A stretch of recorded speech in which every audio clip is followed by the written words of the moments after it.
This is an urgent warning to lukewarm Christians, and I can promise you that if you ignore this, a day will come when you will wish that you had taken this seriously. It doesn't matter much these days when someone calls themselves a Christian. Even Oprah calls herself a Christian. And going to church doesn't make you a Christian either. Keith Green once said that going to church doesn't make you a Christian any more than going to McDonald's makes you a hamburger. Maybe you call yourself a Christian and you even go to church. You put on your Christian face on Sunday morning, you believe that God exists, and you don't want to go to hell. But if you're honest with yourself, you know that you are not a true follower of Jesus Christ. You profess Him with your mouth, but your life testifies against you and proves that your heart is far from Him. As soon as you step outside those church doors, you step back into the world. You get drunk, you swear, you go to parties, you watch filth on the internet, you have sex outside of marriage. You are no different from the heathens of this world.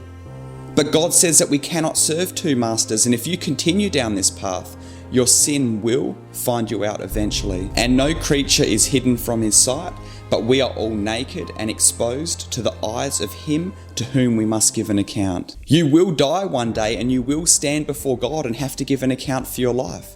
And Jesus tells us exactly what He will do with these types of people. So because you are lukewarm and neither hot nor cold, I will spit you out of my mouth.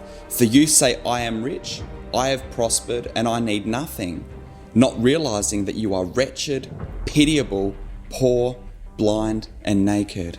You think you're okay, but you're not. You are greatly deceived, and you are on the road to destruction. When Jesus says He will spit you out of His mouth, this can also mean to vomit.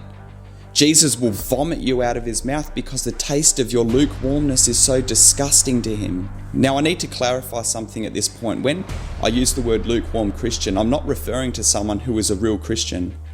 I'm referring to someone who professes Christ, but really they are greatly deceived. They're not saved, they're not born again, and they're on their way to hell.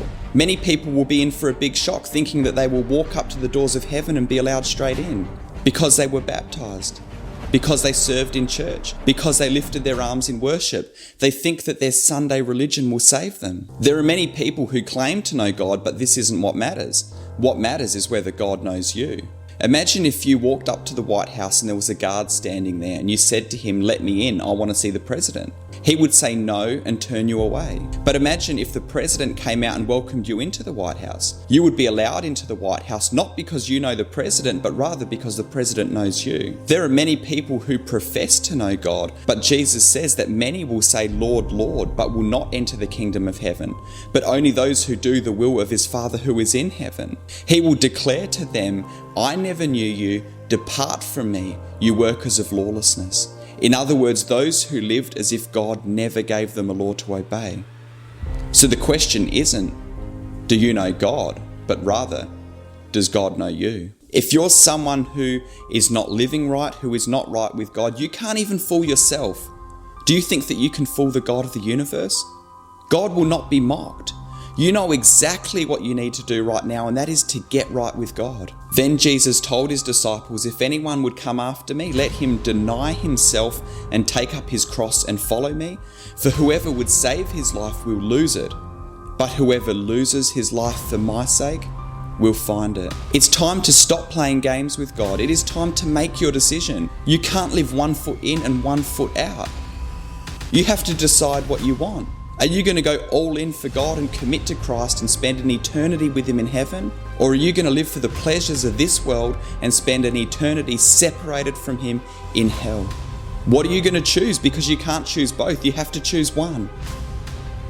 And friend, I would plead with you to get serious and to get right with God today. For what does it profit a man to gain the whole world and forfeit his soul? There are many lukewarm Christians who will hear a message like this one, but who will still continue down the road to destruction, because the gate is narrow and the way is hard that leads to life, and those who find it are few. But maybe you're someone who has wandered off the path and you're feeling convicted by your sin and your worldliness. And maybe you're so overwhelmed with a feeling of guilt and condemnation and shame, and you don't even feel like God can take you back.